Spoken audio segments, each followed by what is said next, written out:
The Marinade. There's no O in Marinade. Let's try it one more time. Ready? 1, 2, 3. The Marinade. Marinade.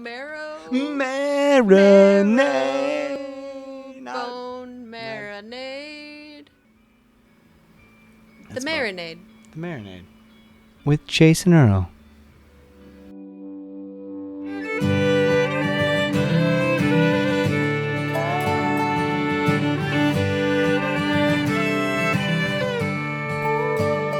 Yeah, he worked his whole life in the hills, way below the roads and rivers, where that black diamond lives. Black on black, dust on dust, it keeps filling up his lungs. Welcome to The Marinade, a free-flowing conversation about the creative process with creative people. This is episode 142, and our guest is Philip Bowen. Philip is a singer, songwriter, and multi-instrumentalist from West Virginia, whose debut record, Old Kanawha, was released on August 18th, 2023. Philip's story is remarkable. He's a viral sensation with over 1 million followers on TikTok, a contestant on America's Got Talent, where his cover of System of a Down's Chop Suey earned the respect of the judges and an ovation from the crowd. And in fact, next week, Philip will be competing in the America's Got Talent semifinals. Y'all, if there is a theme to this episode, it is the power of perseverance and commitment to art. Everyone, it is my great honor to bring you my conversation with Philip Bowen. Getting sicker, while the rich keep getting richer. There's a vampire in Appalachia. We're running out of blood.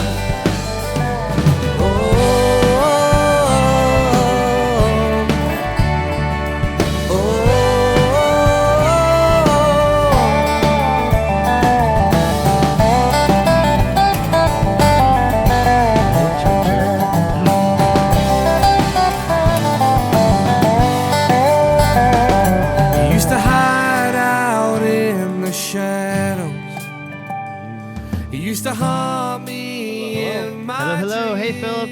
What's up, man? How's it going? Good, thanks. How are you?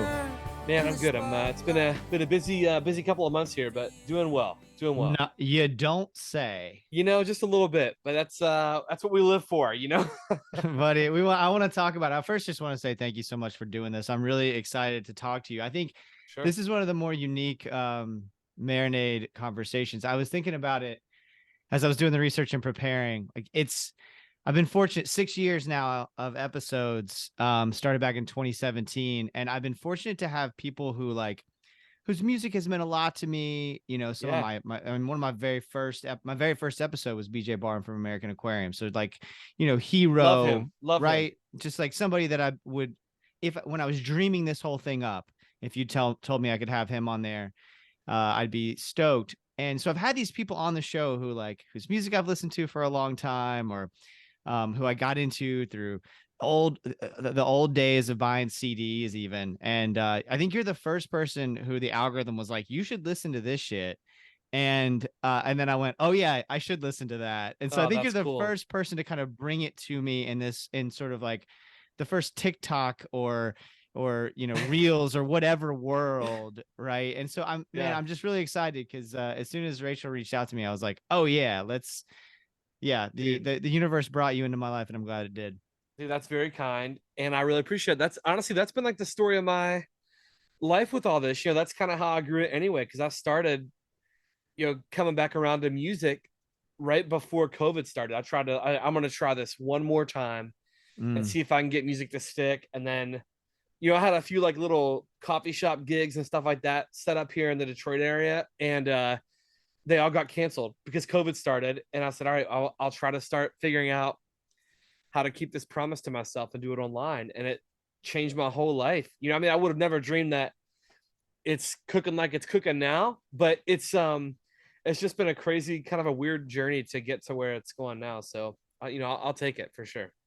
Well, man, can you take us to that moment? Because one of the things we like to explore on the show is that, making that decision to to take another leap. And when you were on America's Got Talent, you have such a short window on a show like that to kind of make a point. Yeah. And one of the points that you chose to make was, I want to show, you're talking about your kids, I want to show them it's never too late to chase down a dream. Can you talk about that moment, where you said, all right, I got these coffee shop gigs booked, I'm going to give this one last shot.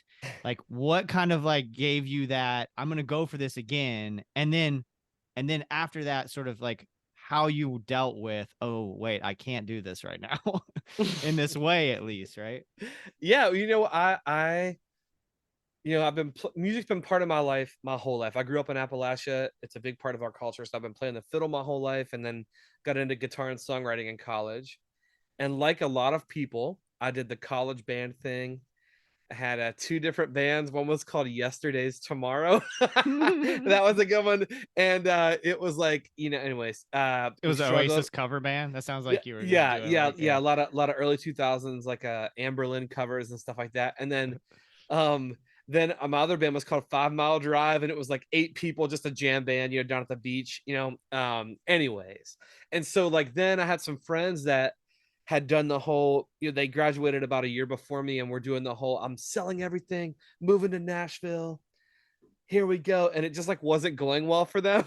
And I was scared to death of, starving artists, yes, but also I was really worried that it would make me hate music and lose my love for music. And so I was really nervous about that. And so, whenever I go out there, I go to grad school, get my MBA in marketing, which ended up helping me in a long run, did the whole corporate world thing. And so in maybe August of 2019, a friend invited me to a music conference in Nashville. So I went, and I got so inspired. The whole time I was there, I was like, man, like I should be up there and not down here. Why did I ever quit? I was fired up. I was like, and so the card is still on my desk. And going into 2020, I made a commitment to do something music related every single day, even if it was something small. So the card says create every day, even if it's small, and watch what happens. And so I can honestly tell you that even with COVID shutting stuff down, I did that every day in 2020. And if you go and look at these old videos of mine on YouTube and social media, like I'm in a spare bedroom with no equipment. Like I had an old lamp covered with a bed sheet to give me some lighting, and my iPhone headphones were my microphone. And so I literally just built it one listener at a time, one person at a time. And, wow.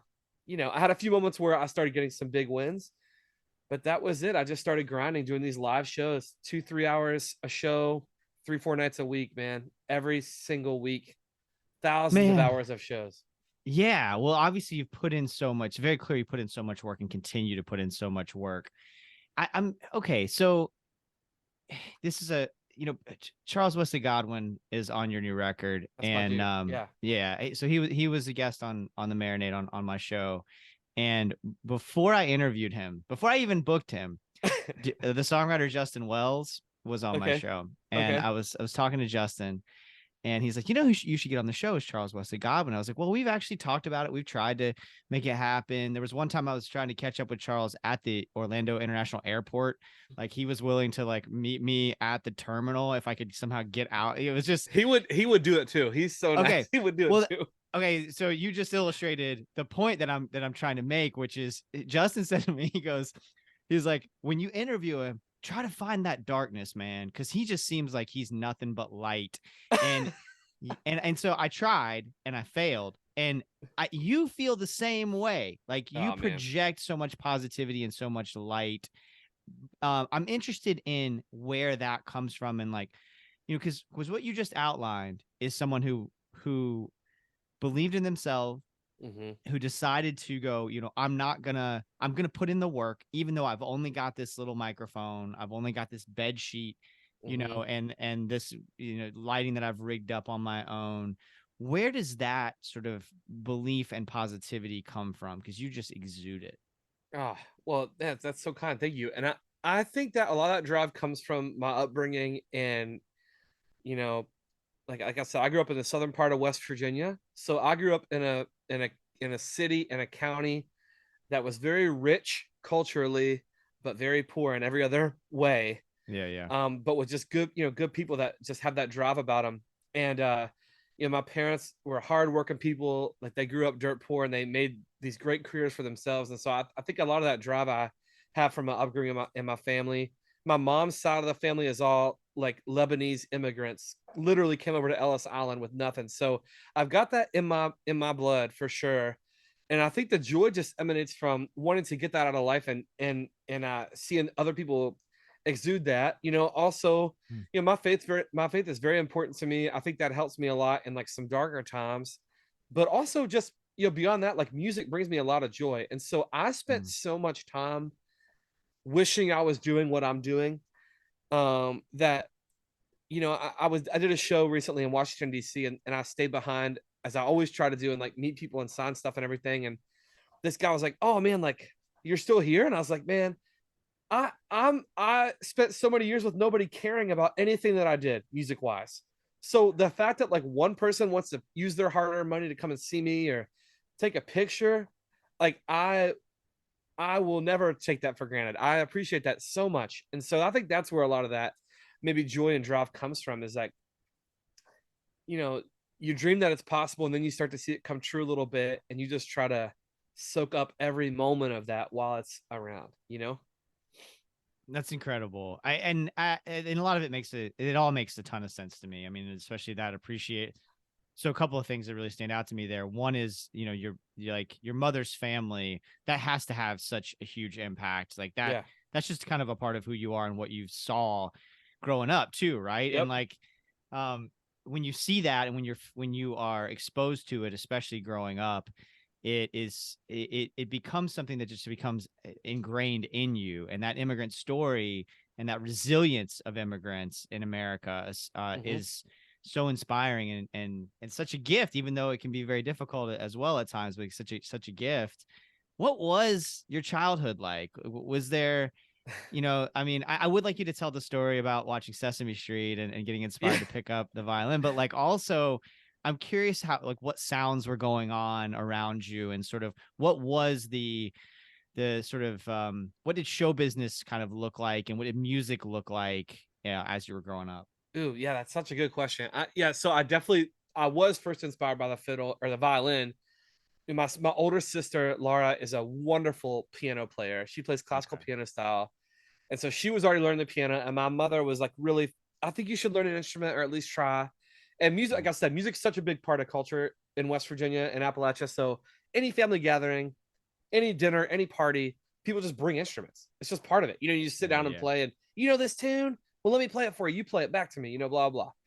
So I was very comfortable with that being around me, and so I saw this guy Itzhak Perlman playing the violin on Sesame Street, and as only a toddler can or a 4 or a 5-year-old can, I just became obsessed. I gotta learn. I gotta learn. So got these lessons, and my first fiddle teacher was an oboe player at a small Mm. college in West Virginia.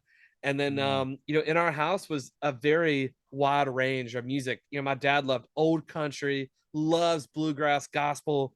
So obviously that is a big part of my life. But then my mom liked, Arabic music and show tunes and the Bee Gees and stuff like that, Rod Stewart albums and all these, Delilah in the car at night, listen to that old radio show with the love songs.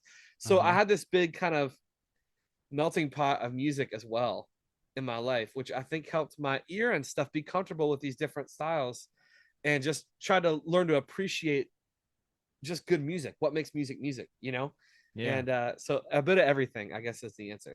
Man, I forgot about that Delilah show. I just went to I just covered AVL Fest in Asheville. I got back last Okay. night late, Yeah. and there's a radio station in Asheville, 105.5, I'm pretty sure it is. That's Yeah. like I think it's just called the Outlaw or something like that. But Okay. it's almost exclusively 80s and 90s country music, Oh yeah. which is the shit I grew up on, right? Like Oh that's the yeah. stuff that, I had my first heartbreaks to and all of that kind For of, sure. that's the music that I really sunk into. And I think as I was listening to it, so I was listening to that station, and then as I was headed back, I listened to your record several times. Oh, thank And you. there's like, well, and it's wonderful, and there's so much of that.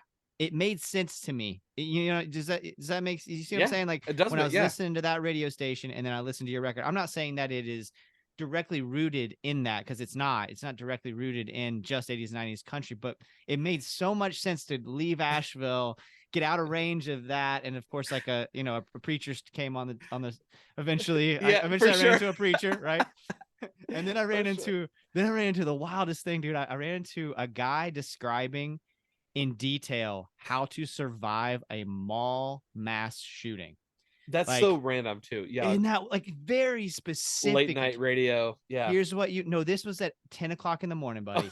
Oh, In North never mind. Carolina. Never mind.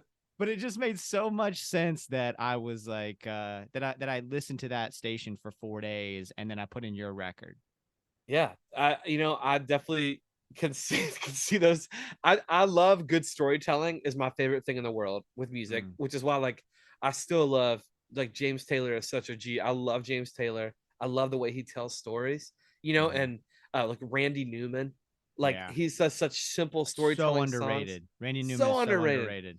I listen to him and cry all the time. And so I think when you were saying the thing about finding the darkness, I'm somebody who, maybe I don't always like live in that space, but the way that I'm comfortable living in that space is through music. Yeah. So, sometimes when I play live shows, I'll do like this song Vampire in Appalachia and A Murder back to back because they're like my two most depressing dark songs. And then I'm almost like, all right, well, that's like the dark part of the show. I just got to get through these two. Yeah. But like I have to be in that space typically musically to tell those kind of stories because I don't naturally live there all the time. Like when I'm blue, I'm really blue, but I don't, most of the time my grandma used to tease me that I was a glass 3/4 full kid, Yeah. So that's like, when I'm empty, I'm real empty, but like, that's just kind of, I don't know. Music helps me deal with that kind of stuff. Well, man, okay. So that makes a lot of sense that those two are two of my favorites. Like the Vampire in Appalachia is probably my favorite of your songs. And I think I gravitate toward music for the same thing. I remember, going back to college too, like when I was going through those exploratory times as a kid in college, meeting people from all over the country that were bringing different influences that they grew up on. I'm mostly growing up on bluegrass, and I'm originally from Kentucky, so mostly nice. Bluegrass and like country music that my father, was listening to. But music wasn't huge in my house. I just knew it was huge to me, and it tapped into. I knew there was something melancholy about me. I knew there was something sad. I knew there was something that I needed an outlet for. And for so long, it just came out in anger. It just came out in flashes of anger. And then when music came into my life, it started to come out in a much more beautiful way. And I think that's why that particular song that resonates with me, because like it's interesting, man, because so much of the song of the record is just like you really tapping into the beauty of life, right? There's so much love to the record, and that's kind of what I expected, having watched your videos and gotten to know your online presence. But like that record is really just hitting a very serious, very important moment and ongoing problem. Can you talk about that particular song and sort of like how it came together and your decision to include it in this collection? So I wrote Vampire in Appalachia and A Murder as companion songs to each other. Okay. And I was very worried that I wouldn't finish Murder because I didn't have it finished. I literally finished it the night before the last session to finish this album. And I was like, I feel this is good. So we can come back to that. But like Vampire was the thing that started it all. And I wrote that after a particularly dark season because I had a personal relationship with somebody and I had just been to a funeral. And this is a big open wound in Appalachia, man. Like this opioid epidemic is terrible. It is the worst. You cannot find a family or a friend. That is the true statement. I don't know any that doesn't have a family member or a very close friend that has either died or like had their life completely changed by this situation. Yeah. And then we also have this major extraction economy situation happening there because for so many years, and I have nothing against people that work in the coal mines. I have family that do currently. But these companies would come in and just destroy it, rip up the land, take all the resources and run, and the money would go with them. And so maybe you might make, 80 grand and drive a nice pickup truck right out of high school, but then the company leaves, they close the mine, and all the long money is gone, as we say. All the long money's gone. So it's quick money and then long money leaves. Yeah. And so it's like these two forces combined And the imagery that just popped in my head on a long drive home, a late night 8-hour drive, and it was this imagery of a vampire, like just. And I just listened to the song "A Funeral" by Phoebe Bridgers, which is Mm-hmm. just a soul sucking, gut wrenching. It's awesome. It's such a good song. Stunning song. But man, I was crying in my car listening to that, and I just turned off all the music. And I'm sitting, I'm like dealing with this situation, and that was the imagery, that visceral, like there's, it's running out of blood, and like people, sometimes find it easy to poke fun of this region of the country, but they don't understand it, and they think they know, and they come at it from this high and mighty perspective. But these are still people, man. These are still people that are living their real lives, and they're good, caring people. And these, like I said, the best way I can describe it is it's this big open wound in the area, and people are just trying their best. And so I wanted to write this song as like a lament to the region, because I felt like it's easy for people to kick it when it's down. But this is from the perspective of somebody whose whole life and family is there, as like a lament for these problems. Yeah. I feel like that was too long of a rambling answer, but that is, man, I could go on. It's just like so important to me. And I wanted to get it right, because I was very nervous to play that song in front of people at home, because I didn't want them to take it the wrong way. And the first time I ever played that for an audience was when I got invited to do Mountain Stage on NPR. And I told my parents I was going to do it, and they're like, okay, it's going to be great, I think, and and man, before I even finished the song, people were standing up, and like, I was so thankful, because it hit the right way. And it makes me emotional talking about it, because I was like, man, like, thank you. Like that's it for me, And so the companion song is from the perspective of somebody going through active addiction, is what that song is about. So it's like the 1-2, they're meant to be together, and I usually play them in that order: vampire first and murder second. Let's unpack that a little bit, man. And you apologize for the rambling answer, but I'm so grateful for it. Please note that's how we do things over here. It's like I'm good. Okay, I'm good, gonna good. yeah, that's perfect, dude. I mean, so because okay, so what you just said, so much of the creative work I do is wrapped up in commenting on the places that I grew up. And I think many of us who do this are working through both the trauma that we experienced personally, the trauma that other people are experiencing, the way that our families and friends have reacted to political forces, outside forces, things that may be out of their control, that it feels like sometimes they're enabling. I just said something. I haven't released this yet, folks. By the time you listen to this, it will have been released. I just talked to Willie Carlisle at AVL when I was up at AVL Fest a couple days ago. I love his songs, man. He's so good, dude. Have you seen him live? No, I haven't. But Okay. I messaged him after this. I don't want to digress, but like the first time I heard Tulsa's Last Musician, The Last Magician, I made me cry, and I messaged him right away, and I was like, this is unbelievable, man. Anyways, he's so good. Love his stuff. So good. There wasn't a dry eye. He did a Steve Goodman song, and there wasn't a dry eye after that. And like my friend came up to me and like was crying, and I was crying.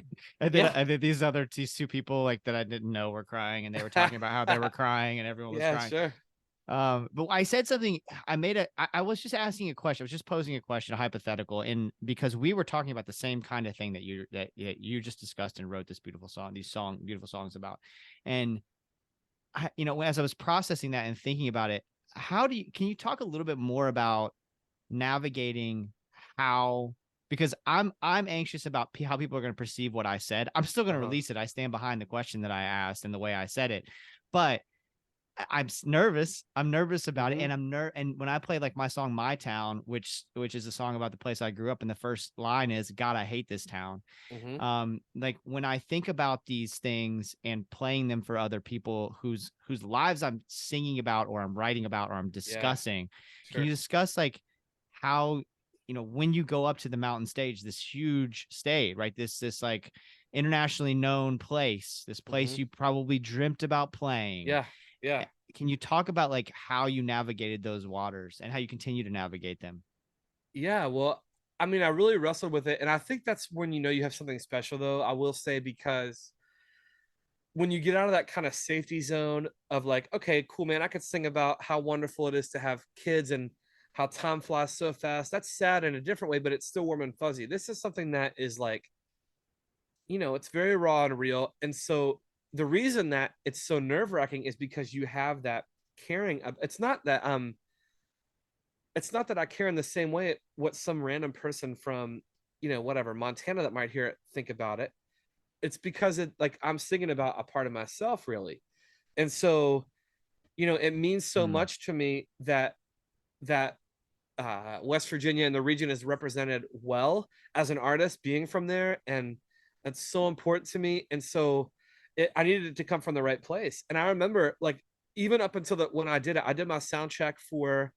I was so nervous about singing the song, I didn't sing it in sound check even with the house band. We did the first 30 or 90 seconds of it. I was like, all right, I think that's good. You guys, you're feeling that. I'm feeling it. And they're like, oh, this is wild, man. This is intense. And I was like, yeah, no. And I think we'll really hit it. But walking out on the stage, and I just didn't want to ruin the moment either, because I did dream about doing that. It was sold out. I had a lot of family and friends in the audience, and it was my next to last tune I did. And man, I didn't want to look at anybody. And then, but there's got to be a science to this. I don't know what it is, but when you're doing music in front of that many people, there is something where you can physically feel when you have the audience with you. It's absolutely, I know it. I've got them. They are with me on this ride. And I felt it. Like I said, before I even got to the first hook, and it was oh man, it gave me so much life. And I was like, oh man, I just wanted to sing it again and again and again. And so I think that process, it's kind of like going on a high dive for the first time. Getting there is the scariest part, where you're climbing up, and you're on the edge, and you're like, oh my gosh, you're thinking about all the maybes that'll happen. Then you do it, and you land in the water, and you're safe, and you're swimming, and it's okay. I think that the anticipation is almost worse for me than the act of doing it, is kind of how it felt to me, like a high dive almost, Do you have anything any practices that you have to deal with that anticipation? Is there anything you do? Yeah, I mean, I'm before I do any show, especially in that situation, the practices I do is, I'm a huge fan. I try to take a long walk always before I have a performance, and just I don't listen to anything. I just maybe talk to myself. It's speak out loud, whatever, meditate a little bit. And I have this one particular picture of my family I look at. I rest in that for a second, and I take a breath, and I do. And then usually for me, once I play the first note, it's I blink and it's over. Once I start playing, I'm super comfortable. So for me, it's the mental preparation before, so I like to, as best I can, I like to have my day a certain way. I want to start the day with physical exercise and walk or whatever. I want to have time to breathe and eat a couple hours before, but not really much sooner. And then I just, but those are my practices. That meditative part of just walking and talking to myself really helps me a lot just to get there. I figured there would be something like that. I watched this wonderful interview. I actually just signed up for Twitch as I was watching this Twitch interview with you on a Rolling Stone. So nice. Yeah, so that was a really good interview. And one of the things you mentioned is that you are a process driven person. That process is important to you. Yes. Let's talk about that a little bit, especially because I'm thinking about when you're coming home from this really heavy moment, and Vampire in Appalachia is that imagery is coming to you. Yes. What do you do then? Is it going into your phone? Are you somebody who is going to remember it? What do you do when that idea comes? Yeah, voice memo is first. I have at least 3 or 4 songs on this album that started off on drives, in a voice memo at a gas pump or in the car or something. Wow. So voice memo first, and then I like to try, while it's in my mind, to start getting lyrics. And the way I write lyrics typically is I'll think of a hook or a general idea, and I will sing gibberish around the idea. And I know what I kind of want to say, but I'm thinking, no, that might fit. And then once I have that, it starts to really seems to fall in place a little more quickly. So with songwriting, I definitely do that. And with the other part of life, with the big C word and digital is content. And so when you're thinking about a sizable audience and this almost need to have at least some kind of consistent flow of content, I'm if I don't have a process, I'm dying. So with that kind of stuff, for me, I'll pick 1 or 2 nights a week where I block off an hour or two. I just make a butt ton of videos. I change my hat, change the shirt, change the lights. Looks like a different time of day, different whatever. and then I have another day where I'll cut it up really quickly, and or I have somebody. Thankfully, I'm blessed to have somebody to help me with that now, but that Mm. was not always the case. And so Yeah. like so like almost every day of the week, okay, and then all right, Tuesday, Thursday, Sunday, I'm going live. If I'm not touring, I'm going live for a couple of hours. I'm finding a new audience. I'm meeting new people that way, driving them towards my music however I can. And so that process helps me not to feel frazzled as much. Mhm. So when I step outside of that, I'm trying to do every single thing on the fly, is when I start to feel the most anxiety about all of it. Yeah. Well, man, I think that's such a great. So there's both the romanticism of the creative process that you just outlined, you at a gas pump, into your phone kind Yeah. of thing, Yeah. while also demystifying a bit of it because it is a lot of just doing the work and being regimented and scheduled and saying, I've got these Yes. things I have to get done. So it's like, I really appreciate you saying all of that because it's both, right? For you to be able to make as much as you make, Mhm. in terms of the online content, a whole fucking record, like all of this, for you to be able to do all the things, Right. it's both. You have to have your antenna up going, I'm going to make sure I'm open to these ideas, but also you have to be regimented about your scheduling Yes. And and I process. I think that is so important to understand as an indie artist. And I by no means have made it or have it figured out, but somebody told me very early on that there's no substitute for the work. And that is so true, Mm. because like I've had plenty of times where it was like a cold winter and day and I didn't feel like doing a stream and I was tired because I have a newborn upstairs and blah blah blah blah blah. I'm like, you know what? I said I would do a show tonight. I'm doing a show. Mm. And some of those moments have been so special because like I've had these like random like angel listeners come in. Here's $200. I love what you're doing. Here's $100. Or just Wow. even like, I needed that tonight. Or then months later, I'll get invited to go do a gig. Like, oh yeah, I actually worked for Rolling Stone and I was there. And that's how that came to be. It's just, Wow. I just was doing a stream and there's hardly anybody in there and the right person was there. And oh, you make original music, blah, blah, blah, blah. And so you never Yeah. know. Like you do every show like it's like it's the best show. And at least try. Yeah.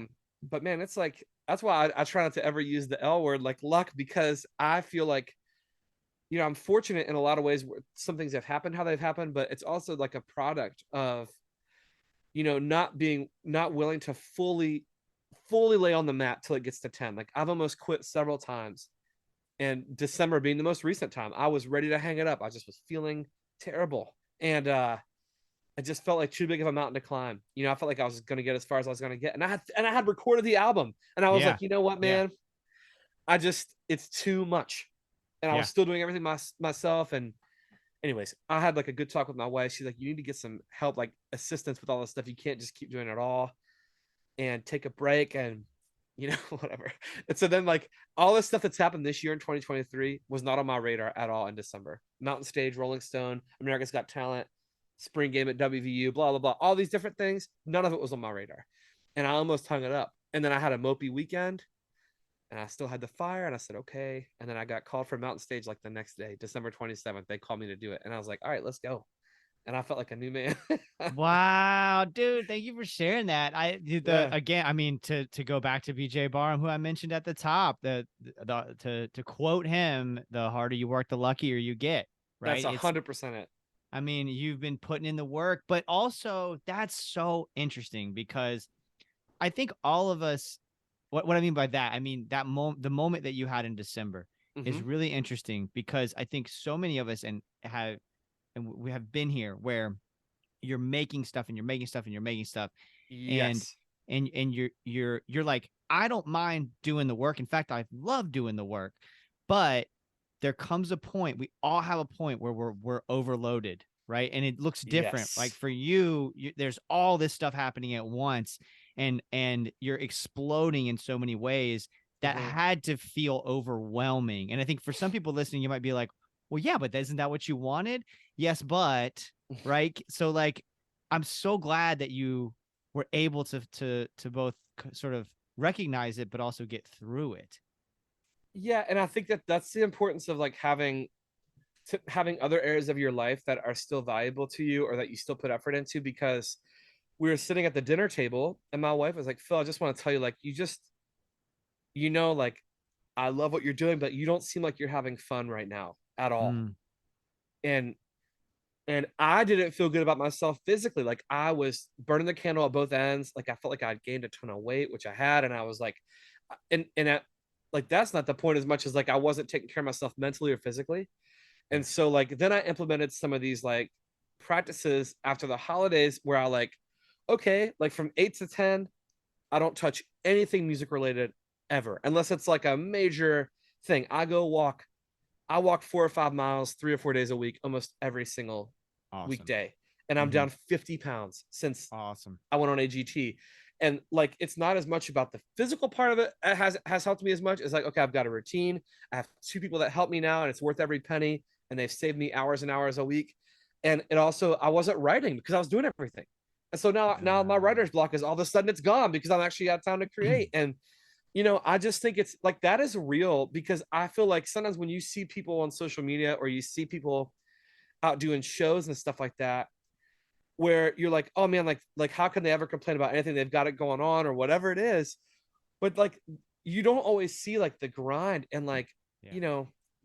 month 48 is a lot different than month 3 or 4, where you're still chipping away. And man, it's just I feel like I've learned so much, especially the past like 12 months. Like the big wins are great, but you also get big challenges, and you have to find a way to strike a balance and not lose yourself, because that's the best thing you have going for you, is that you're you. That's it. Oh my gosh. Yeah. It's just all gold. That's awesome. Yes. Thank you, dude.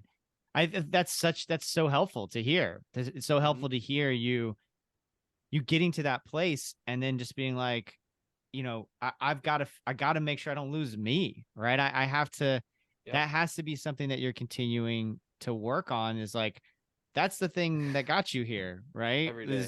Is you, you got to be aware of that and make sure you're maintaining it. And what a wonderful bit of self-awareness, and also some wisdom to impart on other folks who are following a similar path. So we have a limited amount of time, and I want to honor your time, but I have a feeling that we're gonna go off for these next few minutes here, which is that we tend to end with the art that has you fired up at the moment. And I feel like this is going to be a unique one to hear, right? So like, what is it could be the music, could be like what art, it could be, it doesn't have to be music. It could be a TV show or a film you've seen. Like, what's got you fired up right now? Oh man, I love these kind of questions. I'm a big reader as well. Like, I do mostly audiobooks because I travel and stuff like that. But I'll tell you about maybe some music that I'm really enjoying right now. I know this is not like a shock to anyone, but I have really grown to truly love Coulter Wall's music, and I have had the good fortune to kind of connect with his team a few times. And I think he is so cool because he's doing what he's doing, and he's being himself, and he's not trying to be anybody else, and he just does the music that he likes to do. And I think his songs are such a joy. And so, like, for example, stuff like that. And I feel, and I don't mean this a cheesiness factor to this, but like, I'm seeing some of these folks that I've known for a while now, like, Charles is obviously crushing it. He's doing amazing stuff, that have either shown me a bit of kindness or I've gotten to know, and I've always enjoyed their music. And now I'm like, oh my gosh, like, this is so like Nolan Taylor. I'm so happy for him. And I think that's another thing, is that like, I was going through times where I would see something good happen to even like a friend, and I would be like not always, but sometimes my first reaction would be like, man, like, I'm happy for them, but I don't get it. Like, nothing's happening right now. I don't get it. Why that song? I mean, I love that song, but like, what about my song? Like, oh, that's cancer. And it's absolutely, but it's so natural. It's so natural. Yeah, it is. And I have told friends that I'm like, listen, I gotta tell you, man, I love your song. But when I first heard it, I was like, it's just like, that is the realest part of it that I can explain. So anyways, that gets me fired up. Also, like, so I'm happy for many friends that are making wonderful music. And also, like, book wise, whatever, I'm going through the Red Rising series right now. I love fantasy and sci-fi. I just like to escape when I read. So Red Rising is really good. And I just finished the Three Body Problem trilogy. It's like it's very sci-fi, but it's very, very good. So For me, audiobooks like get me through these long travel trips and stuff like that. And so I always get very excited about a good series. Awesome. Well, I'll have to dive into that. I just started the well, I didn't, yeah, I'm halfway through it. Jeff Vandermeer's Area X series. Oh, cool. Have are you familiar with No, it? I haven't. I have heard of it, but I've not Yeah. dove into it yet. Yeah, it's worth your time if that's the kind of thing you like. Like it's really, really well done. But I got into his he wrote a scathing piece about our terrible governor here in Florida, and I was like, Excellent. I want to read more about what you have to say, buddy.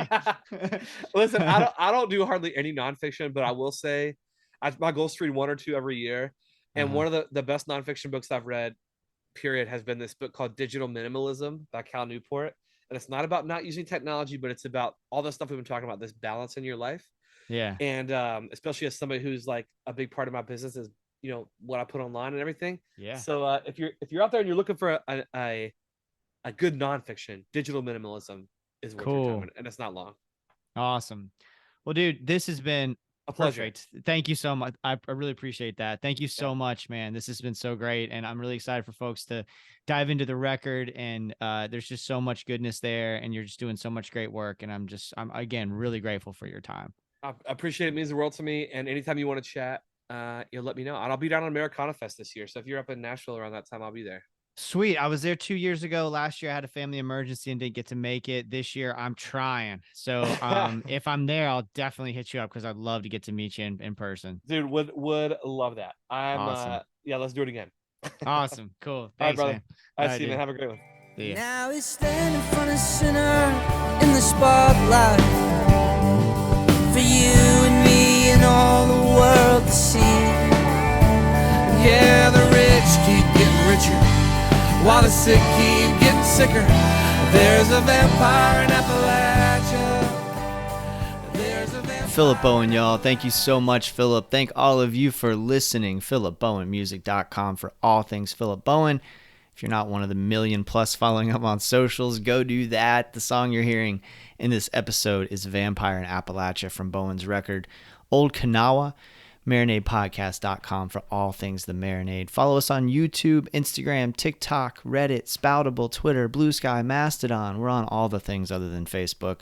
Subscribe and give us a 5-star rating on your podcast app. Tell a friend about the show. These are all free ways to support The Marinade. Go do that right now while you're listening, please. It makes a big difference for us and costs so little of your time and effort. If you really like what we're doing, please consider joining our Patreon community. For just a few bucks a month, y'all, you can gain access to Patreon exclusive content like our show Jason's Journey, where I talk about the moments that shape my creative life and provide a window into the process of making the Marinade. Y'all, you can now try a free trial of Patreon to see if you like it. No pressure. Try it for 7 days. Set a reminder on your phone in case you want to cancel and keep going if you dig it. We have a monthly show called What We're Getting Down On, which is a conversation between me and my good friend Peter Haraldson. That's an absolute blast to make. If you want to support the show financially, but you don't want to commit to a monthly subscription, I totally get that. You can Venmo or PayPal us. Just search up The Marinade. All the money goes right back into the making of the show. There is no conversation with River Shook from episode 140 or episode 141 with Willie Carlisle, where I got to travel to interview them. There is no coverage from Bonnaroo. All that stuff doesn't really happen in that special way that we've been able to do if not for our Patreon patrons. So thank you so much for everybody who is able to contribute and does. But if you, above all, we're just thankful that you listen. Just thank you so much for listening and spreading the word about the Marinade. And until next time, go out and create something. Cheers, y'all.